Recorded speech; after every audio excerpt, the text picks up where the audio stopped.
good evening. Ito ipakita namin sa inyo yung actual natin ng paggamit ng high and low ng ating sasakyan dito sa pagtakbo natin sa kalsada.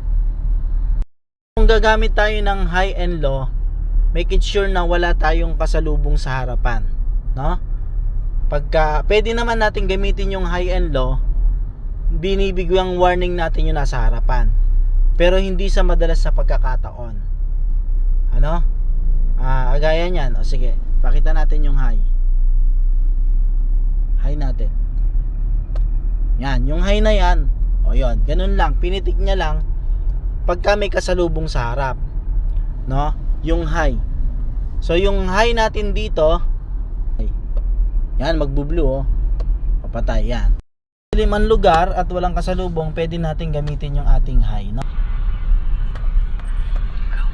Isang paraan pa para kung bakit o kung kailan ginagamit yung high, sa tuwing tayo ay nagbibigay warning dun sa ating nasa harapang sasakyan. So maging maingat sa paggamit ng high. At yung mga ginagamitan ng high, ingat kayo, no? Yung gumagamit ng high sa harapan natin na tumatakbo, ibig sabihin nun, hindi tayo pagbibigyan. Kung gumamit naman ng high na nakahinto, nagbibigay naman yon. Yun yung dalawang paraan para ma-determine nyo yung high. Pag nakahinto, nag-high, nagbiblink ng high, pinagbibigyan kayo nun. Pagka naman tumatakbo, nagbiblink ng high, hindi yun nagbibigay. Kaya maging maingat tayo na mag-determine kung nakahinto o tumatakbo ang isang sasakyan. Wag basta-basta pasok, kagaya na napanood natin doon sa video.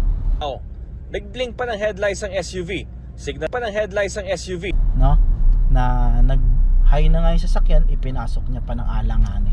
Alanganin na nga yung pasok, nag-high pa. Yung sasakyan, pinasok pa rin. So maging maingat po. Be aware sa pagpapatakbo sa kalsada. Ayan, salamat sa Diyos. Road and Machine Care, laging magtagubilin sa ating pagbiyahe at laging maging caring sa pagmamaneho. Salamat po sa Diyos. Ay, walang kasalubong. Yan, no? Tapos may tumatawid para makita kanila, no? O may kasalubong na, pwede nang patayin. Yan.